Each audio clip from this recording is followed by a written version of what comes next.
नमस्कार दोस्तों, स्वागत है आपका न्यू डिस्कशन में। आइए डिस्कस करते हैं आज का करंट अफेयर्स। यदि आपको चाहिए पीडीएफ तो आप टेलीग्राम पर जाइए, वहां पर सर्च कर लीजिए सिविल एनहेंस, उसे ज्वाइन कर लीजिए या फिर डिस्क्रिप्शन बॉक्स में लिंक दे दूंगा, वहां से आप इसे डाउनलोड कर सकते हैं। आज की न्यूज है कीर्ति चक्र और सौर चक्र के बारे में दिया है, इसे डिस्कस करेंगे। प्लस उसके बाद आज़ादी की दो महिलाएं हैं जिसका राष्ट्रपति द्रौपदी मुर्मू द्वारा जिक्र किया गया है, एक है कनकलता बरुआ और एक है मातंगी हजारा। फिर उसके बाद ग्राफिन दिया है, इसके बारे में जानेंगे। तो आइए स्टार्ट करते हैं।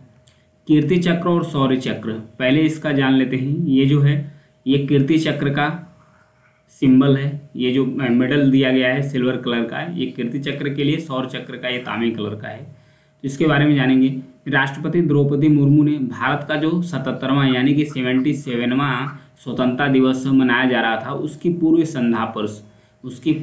संध्या पर सशस्त्र बल और केंद्रीय सशस्त्र पुलिस बल कर्मियों को मिलाकर कुल 76 वीरता पुरस्कारों को मंजूरी दी है। इनमें कीर्ति चक्र जो दिया जा रहा है, तो कीर्ति चक्र इसे बताया जाता है ये शांति काल का दूसरा सबसे बड़ा वीरता पुरस्कार है। ये शांति काल के लिए दूसरा सबसे बड़ा वीरता पुरस्कार है। इसे केंद्रीय रिजर्व पुलिस बल यानी कि सीआरपीएफ को दिया जा रहा है। 4 सीआरपीएफ जवान को दिया जा रहा है जो कीर्ति चक्र है। ध्यान रखिएगा, 4 सीआरपीएफ जवान को कीर्ति चक्र दिया जा रहा है। ये शांति काल का दूसरा सबसे बड़ा वीरता पुरस्कार है। इन्हें क्यों दिया जा रहा है? क्योंकि 2021 में इन्होंने छत्तीसगढ़ में नक्सल विरोधी अभियान के दौरान अपनी जान गंवा दी थी, तो उसलिए इन्हें कीर्ति चक्र प्रदान किया जा रहा है। इसके अतिरिक्त 11 व्यक्तियों को शौर्य चक्र से भी नवाजा जा रहा है। तो शौर्य चक्र ये शांति काल का तीसरा सबसे बड़ा वीरता पुरस्कार है, तीसरा सबसे बड़ा वीरता पुरस्कार है जिसका नाम है शौर्य चक्र। इसे सेना और जम्मू कश्मीर का जो पुलिस है और सीआरपीएफ के कुछ कर्मी हैं उन्हें दिया जा रहा है। इनमें से 5 पुरस्कार विजेताओं को मरणोपरांत सम्मानित किया जा रहा है। इसमें से जो 5 पुरस्कार विजेता हैं उन्हें मरणोपरांत मरने के बाद पुरस्कार सम्मानित किया जा रहा है। स्वीकृत पुरस्कारों में जो 54 है ये सेना को दिया जाएगा, प्लस 3 दिया जाएगा नेवी को दिया जाएगा, प्लस उसके साथ साथ जो 4 शौर्य चक्र दिए जाएंगे वो वायुसेना के जवान को दिए जाएंगे। तो ये था कीर्ति चक्र और शौर्य चक्र के बारे में। तो एक फैक्ट तो यही मिल जाएगा, कीर्ति चक्र और शौर्य चक्र। कीर्ति चक्र इसे बोला जाता है शांति काल का दूसरा सबसे बड़ा सम्मान है, वीरता पुरस्कार है। शौर्य चक्र शांति काल का तीसरा सबसे बड़ा शौर्य सम्मान है।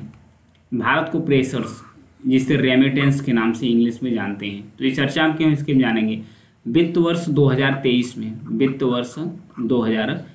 में भारत में जो प्रेशर है वो 26% तक बढ़ गया है। ध्यान रखिएगा, 26% बढ़ गया है। अभी कितना हो गया 2023 में भारत का प्रेशर बढ़कर लगभग 112 बिलियन डॉलर्स हो गया है। 112 बिलियन डॉलर्स हो गया है। इससे पहले 2022 में कितना दर्ज किया गया था? 2022 में इसे दर्ज किया गया था 89 बिलियन डॉलर्स था। 89 बिलियन डॉलर था, यानी 89। ये प्रेशर होता क्या है, रेमिटेंस होता क्या है, इसके बारे में जानेंगे। कोई भी व्यक्ति यदि देश से बाहर जाता है कमाने के लिए या जॉब के लिए किसी तरीके से जाता है, तो वो जो पैसा डॉलर्स में या किसी अन्य मुद्रा में जिस देश में वो है, वो अगर भारत में भेजता है अपने रिश्तेदारों को, अपने घर को, अपने मित्रों को भेजता है, तो वो पैसा का उसी पैसे को बोला जाता है प्रेशर, या इंग्लिश में इसे रेमिटेंस बोलते हैं। निजी प्रेशर्स जो व्यक्तिगत रूप से जो व्यक्ति कमाते हैं, वो जो निजी प्रेशर्स होता है वो जो भारत आता है भारत के अंतर्गत, वो भारत का जो चालू खाता है उसे मेंटेन करके रखता है। चालू खाता को में बहुत बड़ा एक योगदान देता है, महत्वपूर्ण। इससे भारत सरकार को फायदा क्या होता है, जो अपना व्यापार घाटा है उसकी भरपाई करने में भारत सरकार कामयाब रहती है, उसे फायदा हो जाता है। और इस प्रेशर से भारत का जो भुगतान संतुलन है वो भी मेंटेनेंस रहता है। भारत की स्थिति के बारे में बात करें, भारत कई वर्षों से लगातार प्रेशर अग्रणी वैश्विक प्राप्त करता रहा है। भारत कई सालों से नंबर 1 पे बना रहा है, प्रेशर प्राप्त करने में नंबर 1 पे बना रहा है। 2022 के टॉप 5 कंट्री के बारे में देखते हैं जो प्रेशर प्राप्त करने का क्रम है। तो नंबर 1 पे तो इंडिया है, यानी कि सबसे ज़्यादा जो प्रेशर प्राप्त करता है विदेशों से वो है इंडिया। वहीं दूसरे स्थान पर मैक्सिको है, दूसरे स्थान पर मैक्सिको है। अब फिर वहीं तीसरे स्थान पर चीन है, तीसरे स्थान पर चाइना है, प्लस उसके बाद चौथे स्थान पर फिलीपींस है, चौथे स्थान पर फिलीपींस है। पाँचवें स्थान पर पाकिस्तान है, पाँचवें स्थान पर पाकिस्तान। ये टॉप 5 कंट्री है जो रेमिटेंस प्राप्त करते हैं। भारत का स्रोत क्या है? भारत सबसे ज़्यादा 2020-21 के डाटा में देखेंगे, भारत सबसे ज़्यादा कहाँ से प्रेशर प्राप्त करता है? तो भारत का जो सबसे ज़्यादा प्रेशर प्राप्त होता है वो 23% होता है यूएसए से, 23% से अधिक यूएसए से। और दूसरे स्थान पर भारत रेमिटेंस से सबसे अधिक प्राप्त करता है संयुक्त अरब अमीरात से। तीसरे स्थान पर यूके यानी यूनाइटेड किंगडम, और चौथे स्थान पर सिंगापुर से 6%, 7%, 18% संयुक्त अरब अमीरात, यूके से 7%, 6% सिंगापुर से। प्लस उसके बाद पाँचवें स्थान पर सबसे ज़्यादा जो रेमिटेंस भारत को प्राप्त होता है सऊदी अरेबिया से प्राप्त होता है 5%। एक फैक्ट और है, जनवरी 2023 में national payments corporation of India यानी एनपीसीआई ने 10 देशों में रहने वाले 10 देशों में रहने वाले एनआरआईज जिसे बोलते हैं नॉन रेजिडेंशियल इंडियंस, जो मतलब ज़्यादा समय तक कमाने के लिए बाहर ही रहते हैं। ये जो एनआरआईज होते हैं, इन्हें जब रियल टाइम फंड ट्रांसफ़र करना है, रियल टाइम जो फंड यानी कि पैसा ट्रांसफ़र करना है, तो वह जो एनपीसीआई है इसे अपना सकते हैं। इसका इस्तेमाल करके वह अंतर्राष्ट्रीय मोबाइल नंबरों का उपयोग करके यूपीआई से कनेक्ट करा सकते हैं, यूपीआई से कनेक्ट करके वो पैसा भेज सकते हैं। यूपीआई का उपयोग करने की अनुमति दीजिए जिससे प्रेशर तुरंत भेजा जा सकता है और प्राप्त किया जा सकता है। इससे फ़ायदा क्या होगा कि कोई तामझाम नहीं करना होगा, बस उसे क्या करना है, एनपीसीआई से क्या करना है, जो एनआरआई है वास्तविक रियल टाइम जो फंड होता है अपने आप को अंतर्राष्ट्रीय मोबाइल नंबरों का उपयोग करके यूपीआई का इस्तेमाल करेंगे, इसके माध्यम से अपना पैसा आसानी से ट्रांसफ़र कर सकते हैं। आगे बढ़ेंगे। पीएम यानी प्रधानमंत्री उच्चतर शिक्षा अभियान, ये अभियान के बारे में जानेंगे। केरल, तमिलनाडु, पश्चिम बंगाल सहित 14 राज्य और केंद्र शासित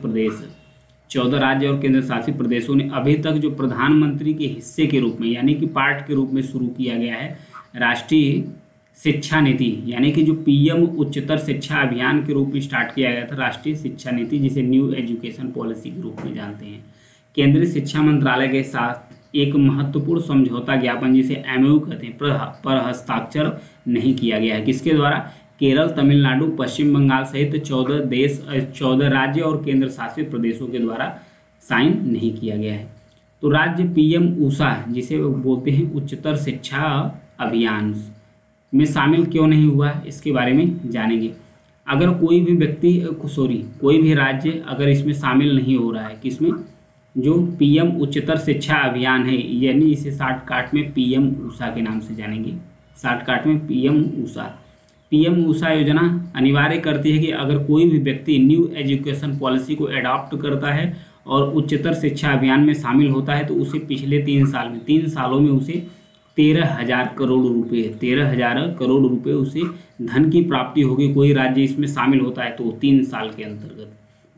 और उसके बाद राज्य सरकार को एक फंड बनाना होगा, जितना पैसा है उसका जो 40% है यानी 40% का फंड बनाना होगा। ये राज्य को ही अफोर्ड करना होगा फंड के लिए, उच्च शिक्षा के लिए राज्य को एक अलग से 40% तक का फंड बनाना है, प्लस 13,000 करोड़ रुपए केंद्र से उन्हें प्राप्त होगा।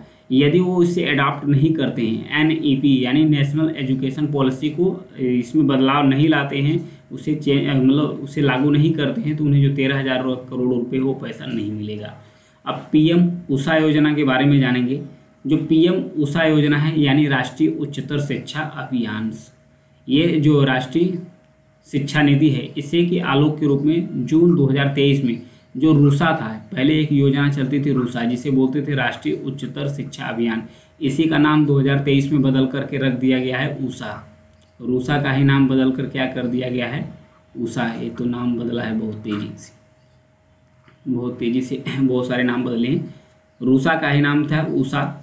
तो प्रधानमंत्री उच्चतर शिक्षा अभियान जैसे पीएम ऊषा, इसका नाम बदल कर दिया गया था। जो रूसा है इस योजना को स्टार्ट किया गया था 2013 में।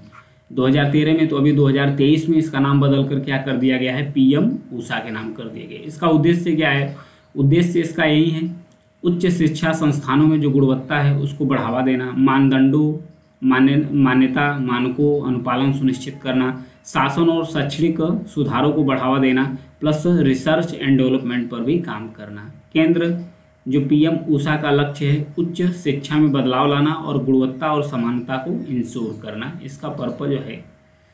और रूसा क्या है, रूसा के बारे में जानेंगे, जो अभी 2023 में इसका नाम बदलकर पीएम ऊषा कर दिया गया है। यह एक केंद्र प्रायोजित योजना के रूप में अक्टूबर 2013 में लॉन्च की गई थी, जिसका उद्देश्य पूरे देश में उच्च शिक्षा संस्थानों को रणनीतिक वित्त पोषण प्रदान करना। अब इसका नाम बदलकर क्या हो गया है, पीएम ऊषा, इसे भी याद रखिएगा 2023 में। नेक्स्ट है मतंगिनी हजारा और कनकलता बरुआ। ये आज़ादी के समय की दो नायिकाएं हैं। ये चर्चा में क्यों है इसके बारे में जानेंगे। राष्ट्रपति द्रौपदी मुर्मू ने स्वतंत्रता दिवस की पूर्व संध्या पर अपने संबोधन के दौरान महिला स्वतंत्रता सेनानियों को श्रद्धांजलि दी। उन्होंने दो उल्लेखनीय हस्तियों का नाम लिया। उन्होंने महिला स्वतंत्रता सेनानियों को श्रद्धांजलि देते हुए दो महिलाओं का नाम लिया, स्वतंत्रता सेनानियों का नाम लिया। एक लोगों का नाम है मतंगिनी हजारा और एक दूसरे लोगों का नाम है कनकलता बरुआ। इन लोगों का नाम लिए तो जानेंगे मतंगिनी हजारा के बारे में। फिगर में देख लीजिए, ये जो वृद्ध महिला टाइप की लग रही हैं, फिर ये हैं मतंगिनी हजारा, प्लस ये यंगेस्ट जो दिख रही हैं ये महिला, इनका नाम है कनकलता बरुआ। तो मतंगिनी हजारा के बारे में जानेंगे। सबसे पहले जो 1869 से यानी 1869 में इनका जन्म हुआ था पश्चिम बंगाल के तमलुक के पास। पश्चिम बंगाल के तमलुक के पास एक गांव में इनका जन्म हुआ था। कम ही उम्र में इनकी शादी हो गई थी। 18 साल की उम्र में ये विधवा हो गई थी। ये है इधर राइट साइड में फिगर इनका।